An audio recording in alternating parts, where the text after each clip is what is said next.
নমস্কাৰ।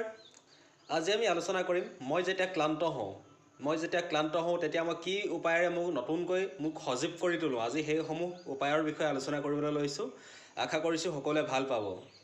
মই আচলতে ক্লান্ত নহওঁৱেই, সদায় কৰ্মত ইমান ব্যস্ত থাকোঁ যে ক্লান্ত হ'বলৈ সময় নাথাকে বা ক্লান্ত হোৱা সম্পৰ্কে চিন্তা কৰিবলৈ মোৰ আহৰি নাথাকে। নিজৰ কৰ্মত ইমানেই ব্যস্ত থাকোঁ, সদায় 24/7। গতিকে মই ভাবোঁ ক্লান্ত সেই সূত্ৰে মই বিশেষ নহওঁ।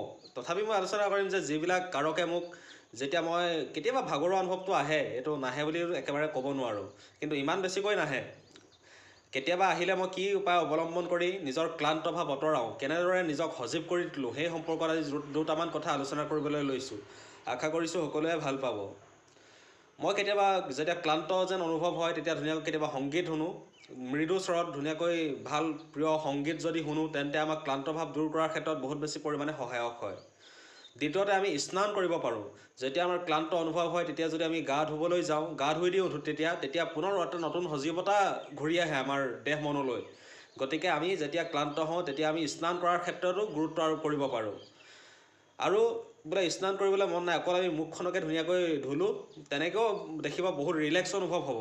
গতিকে ক্লান্ত যেতিয়া আপোনালোক হয় তেতিয়া মদ, ভাং, বিড়ি, চিগাৰেট এইবিলাকৰ প্ৰতি আসক্ত নহয়। যাতে মই কোৱা উপায়কেইটা আপোনালোকে অৱলম্বন কৰি নিজৰ ক্লান্ত ভাৱ আঁতৰাব পাৰে, মই সেই দিশটোৰ প্ৰতি গভীৰ আশাবাদী। আৰু আপোনালোক কিতাপৰ প্ৰেমত পৰিব পাৰে। কিতাপৰ প্ৰেমত যদি যি এবাৰ পৰে সি কেতিয়াও নিসংগ অনুভৱ নকৰে আৰু কেতিয়াও ক্লান্ত সাধাৰণতে নহয়। গতিকে কিতাপৰ প্ৰেমত পৰিবলৈ আপোনালোকে গুৰুত্ব কৰিব লাগে। ভাল ভাল কিতাপ পঢ়িব পাৰে।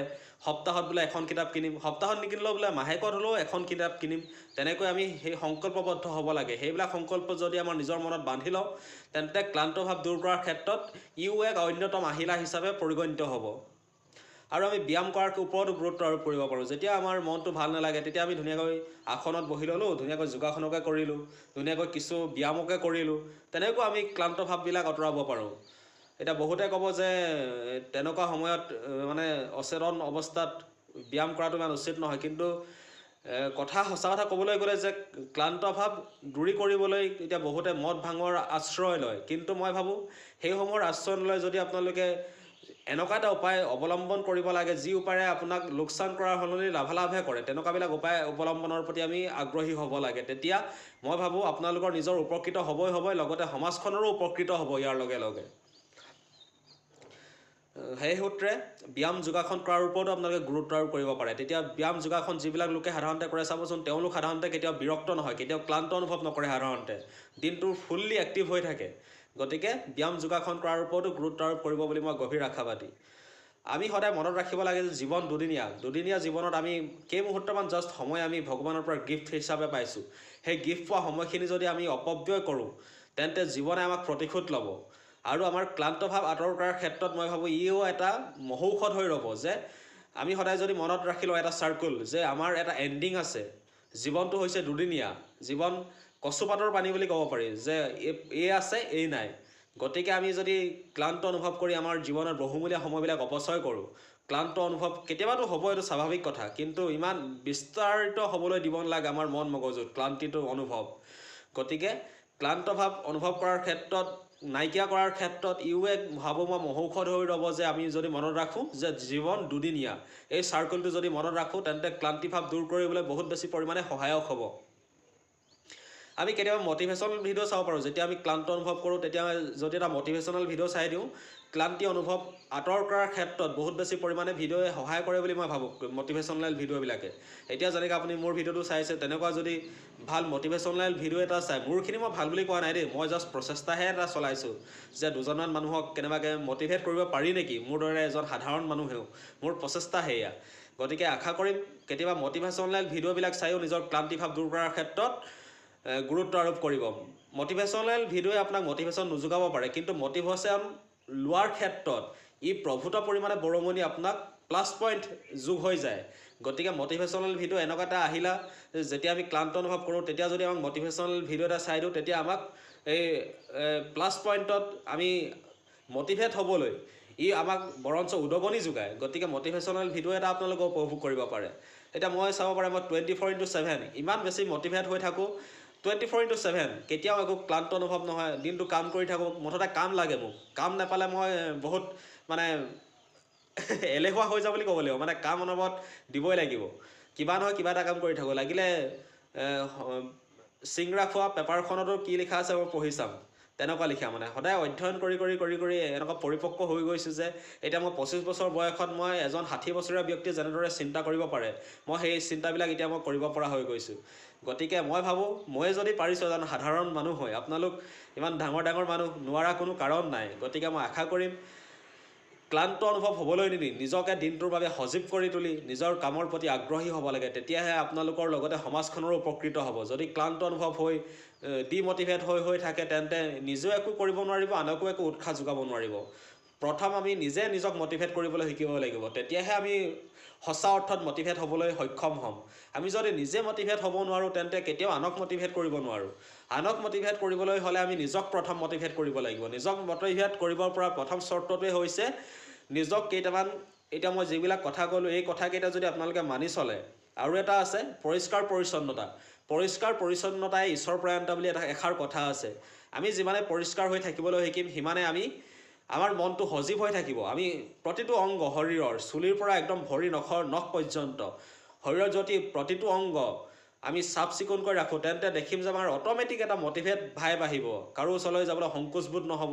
এতিয়া আমাৰ বেছিভাগ হয় কি হাতৰ নখ চখ দীঘল হৈ থাকে, দাঁত অপৰিষ্কাৰ, তেনেদৰে দ্বিতীয়জন ব্যক্তিৰ ওচৰলৈ যাবলৈ আমাৰ সংকোচবোধ হয়। কিন্তু এতিয়া মোৰ চাব পাৰে মই চবৰ লগতে মিলি গৈ থাকিব পাৰোঁ কি একমাত্ৰ পৰিষ্কাৰ পৰিচ্ছন্নতাক গুৰুত্ব দিয়াৰ বাবে। গতিকে মই যদি পাৰিছোঁ আপোনালোকে নোৱাৰা কোনো কাৰণ নাই। মোৰ সেইটোৱে আশা যে প্ৰতিজন ব্যক্তি সমাজৰ মটিভেট হওক, ভাল ভাল কামবিলাক হওক, বেয়া কামবিলাকৰ পৰা সদায় আঁতৰি ভাল কামৰ প্ৰতি আগ্ৰহী হওক। জীৱনটো দুদিনীয়া, আমি সেই চাৰ্কুলটো সদায় মনত ৰাখিব লাগে। জীৱনটো এই দুদিনীয়া জীৱনৰ সময়খিনিত আমি কেনেকৈ ব্যয় কৰিম, সময়টো পাৰ হৈ যাব, আমি সময়ক কেতিয়াও ধৰি ৰাখিব নোৱাৰোঁ, সময়টো পাৰ হৈ যাবই। এতিয়া সেই পাৰ হৈ যোৱা সময়খিনিত আমি কেনেকৈ ইউটিলাইজ কৰিম সেয়া সম্পূৰ্ণ আমাৰ ওপৰত নিৰ্ভৰ কৰে। গতিকে পাৰ হৈ যোৱা সময়খিনিক আমি কেতিয়াও অবাবত ব্যয় হ'বলৈ দিব নালাগে। সদায় এটা চিন্তাশীল কৰ্মতে জড়িত কৰাই ৰাখিব লাগে আমাৰ নিজৰ সময়খিনিক, তেতিয়াহে আমাৰ দেশৰ লগতে সমাজৰ উপকৃত হ'ব। গতিকে মোৰ যিবিলাক আশা, মোৰ যিবিলাক কথা মই আপোনালোকৰ আগত অৱগত কৰিবলৈ বিচাৰিছোঁ, আশা কৰিছোঁ আপোনালোকে বুজি পাইছে। বুজি পাই যদি লাভালাভ কিবা এটা পায় তেতিয়াহে মোৰ ভিডিঅ'টো সাৰ্থক হোৱা বুলি মই ভাবিব পাৰিম। গতিকে আশা কৰিম এখন সৰ্বাংগ সুন্দৰ অসম গঠন হওক, অসমৰ পৰিকাঠামো গঠন হওক, সকলোৰে ভাল হওক, সকলোৰে জয় জয়ময় অৱস্থা হওক। গতিকে সেইটোৱে আশা কৰিছোঁ। মোৰ সেইটোৱে ক'ব লগা যে মোৰ আজি ভিডিঅ'টোৰ উদ্দেশ্য হৈছে এইটো যে মই যেতিয়া ক্লান্ত অনুভৱ কৰোঁ তেতিয়া মই কি উপায়েৰে অৱলম্বন কৰি পুনৰ সজীৱ হৈ উঠোঁ সেই উপায়কেইটা আপোনালোকৰ আগত অৱলম্বন কৰিলোঁ। প্ৰথম কথা, মই ক্লান্ত ইমান নহওঁৱেই, ক্লান্ত হ'বলৈ সময় নাই। মোৰ মানে কাম হয় কিবা এটা পঢ়িম, নহয় কিবা এটা কৰিম, নহয় কিবা এটা কৰিম। মুঠতে এনেই কেতিয়াও সময়টো অপব্যয় হ'বলৈ দিব নোৱাৰোঁ। মুঠতে সময়টো মোৰ বাবে বহুত প্ৰিচিয়াছ।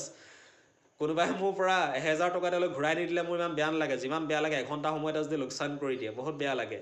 সময়ৰ মূল্যটো আমি বুজাটো একেবাৰে উচিত বুলি ভাবোঁ মই বৰ্তমান প্ৰেক্ষাপটত। দ্বিতীয়তে মই সংগীত শুনো। তৃতীয়তে মই স্নান কৰোঁ। স্নান নকৰিলেও ধুনীয়াকৈ মুখখন ধুলেও বহুতকণ ৰিলেক্স অনুভৱ হয়। মুখখন ধুই ধুনীয়াকৈ আইন এখনত চাই চুলিকেইডাল যদি ধুনীয়াকৈ ফনিয়াই লয় তেতিয়া মনটো ৰিলেক্স অনুভৱ এটা আহে। মই কিতাপৰ আশ্ৰয় লওঁ, ব্যায়াম নহ'লে যোগাসন কৰোঁ, আৰু মনত ৰাখোঁ যে জীৱন দুদিনীয়া। গতিকে দুদিনীয়া জীৱনৰ মূল্যৱান সময়বিলাক আমি কেতিয়াও অপচয় কৰিব নোৱাৰোঁ। মই সেই চাৰ্কুলটো সদায় মনত ৰাখোঁ। আৰু কেতিয়াবা এইটো সাধাৰণতে কম চোৱা হয়, মই কেতিয়াবা মটিভেশ্যনেল ভিডিঅ' এটা চাওঁ। মোক মটিভেট হোৱাৰ ক্ষেত্ৰত অকণমান সহায় কৰে বুলি মই অনুভৱ কৰোঁ, আৰু অকণমান প্লাছ পইণ্ট এটা অনুভৱ কৰে। গতিকে মটিভেশ্যনেল ভিডিঅ' আমি কেতিয়াবা চাব পাৰোঁ। আৰু 24/7 সদায় মটিভেট। মই এতিয়া 24/7 মটিভেট হৈ থাকোঁ। কোনো হতাশাই মোক কেতিয়াও হতাশাগ্ৰস্ত কৰিব নোৱাৰে। নিজকে এনেদৰে মটিভেট কৰি ৰাখিছোঁ যে আপোনালোকে মোক লগ পালেহে অনুভৱ কৰিব পাৰিব। গতিকে মই যদি পাৰিছোঁ, আপোনালোকে নোৱাৰা কোনো কাৰণ নাই। সদায় আমি নিজেও মটিভেট হ'বলৈ ইচ্ছুক হৈছোঁ, আনকো মটিভেট যদি পৰা যায় আনকো মটিভেট কৰিবলৈ আমি ইচ্ছুক হওঁ। গতিকে মই আশা কৰিম মোৰ কথাবিলাক আপোনালোকে সাৰমৰ্মটো আপোনালোকে বুজি পাইছে। বুজি পাই নিজৰ জীৱনত অনুধাৱন কৰিব, তেতিয়া চাবচোন জীৱনটো বহুত সৰ্বাংগ সুন্দৰ জীৱন এটা হৈ উঠিব। আটাইতকৈ গুৰুত্ব আমি আৰোপ কৰিব লাগিব, মই অলপ আগত ক'লোৱেই যে পৰিষ্কাৰ পৰিচ্ছন্নতাক যদি আপোনালোকে আগস্থান দিয়ে তেন্তে মটিভেট আপোনালোক প্ৰায় হৈ থাকিবলৈ সক্ষম হ'ব। কোনো শক্তি আপোনাক কেতিয়াও নেতিবাচক চিন্তাধাৰাবিলাক বেছিকৈ মগজুত ঠাহ খাই যাবলৈ কেতিয়াও নিদিয়ে, প্ৰশ্ৰয় নিদিয়ে। গতিকে মই আশা কৰিম মোৰ সাৰমৰ্মবিলাক আপোনালোকে বুজি পাই নিজৰ জীৱনত অনুধাৱন কৰিব, তেতিয়া আপোনালোকৰ লগতে সমাজখনো উপকৃত হ'ব। গতিকে আজিলৈ ইমানতে, বহুত দীঘল নকৰোঁ, গতিকে আজিলৈ ইমানতে এৰিছোঁ। সকলোকে পুনৰবাৰ লগ পোৱাৰ প্ৰতিশ্ৰুতিৰে।